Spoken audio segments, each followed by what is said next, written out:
दोस्तों ये वाक़या पाकिस्तान के लाहौर का बताया जा रहा है।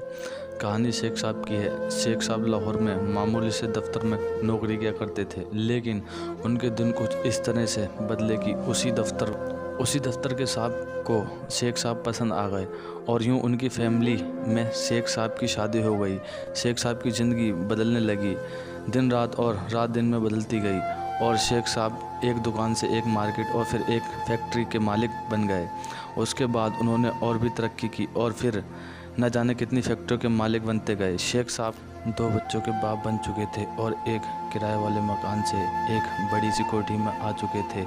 कोठी में आने के बाद मालिक की ज़रूरत पेश आई तो उन्होंने सुल्तान नाम के एक आदमी को अपनी कोठी से मुलाजिम रख लिया। सुल्तान एक इंतहाई शरीफ और अपने काम से काम रखने वाला इंसान था। ना कभी किसी से कोई झगड़ा करता, ना कभी कोई शिकायत। एक बार शेख साहब दिन के 10 बजे काम से वापस आ गए। उन्होंने गाड़ी दरवाजे पर खड़ी कर दी क्योंकि उन्हें वापस भी जाना था। घर में दाखिल होते वक्त ना जाने क्या हुआ, पौधों को पानी दे रहे सुल्तान के हाथ से पाइप फिसल गया और शेख साहब के कपड़ों पर पानी गिर गया और शेख साहब भीग गए। सुल्तान उनके पैरों में गिर गया, गिड़गिड़ाकर माफ़ी मांगने लगा कि साहब मुझसे गलती हो गई। लेकिन शेख साहब का दिमाग आसमान पर था।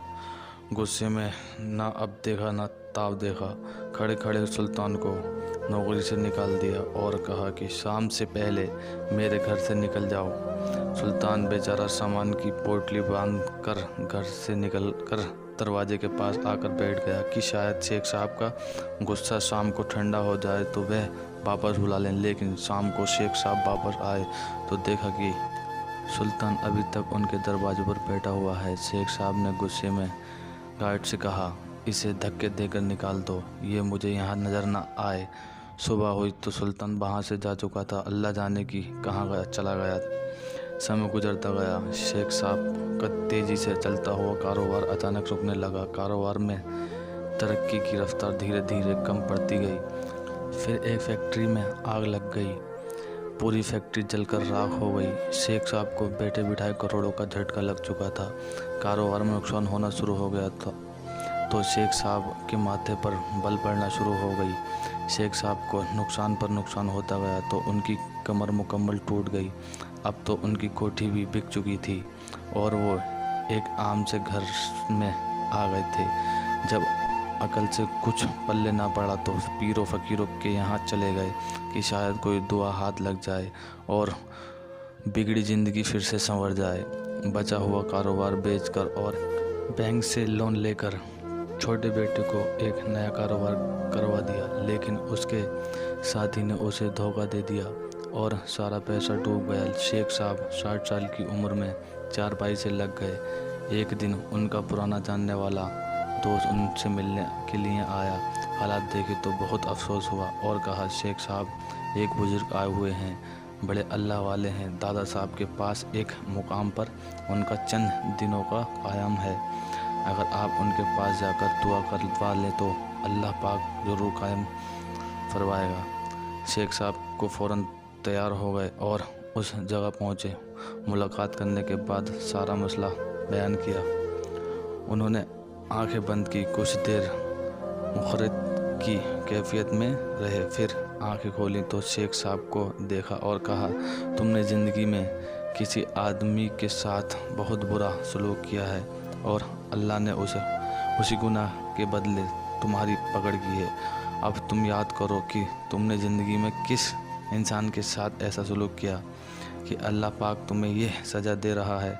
शेख साहब कुछ देर खामोश रहे और सोचते रहे कि अचानक उन्हें सुल्तान याद आ गया। शेख साहब के मुंह से चीख निकल पड़ी। उनकी आंखों से आंसू की ना थमने वाली लड़ी जारी हो गई। शेख साहब बुजुर्ग के पांव पकड़कर माफ़ी मांगने लगे और सुल्तान वाला सारा किस्सा बयां किया।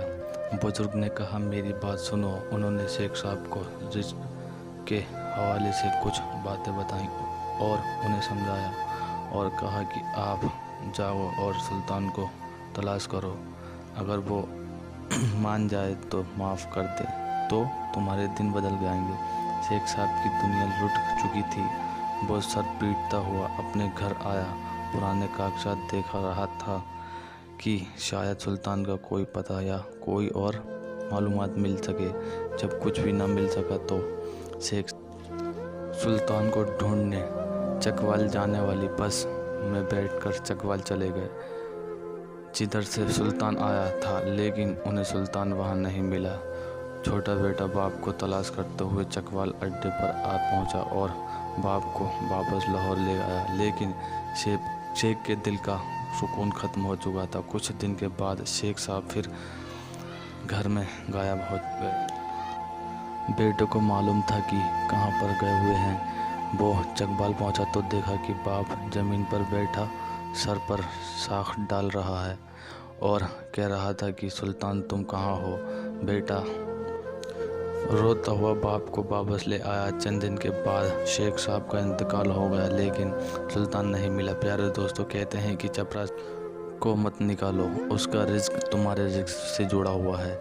उसे तो अल्लाह कहीं और से भी दे देगा। उसके पास वसीला बनने के लिए किसी चीज़ की कोई कभी नहीं। लेकिन कहीं ऐसा ना हो कि तुम उस मुआवजे वाली नेमत से महरूम ना हो जाओ। दोस्तों, अपने माली मामलात में बहुत एहतियात कीजिए। अगर किसी के पास 10-12 रुपए रह जाएं तो आप उन्हें छोड़ने की ताकत रखते हो तो उन पैसों को मत मांगिए।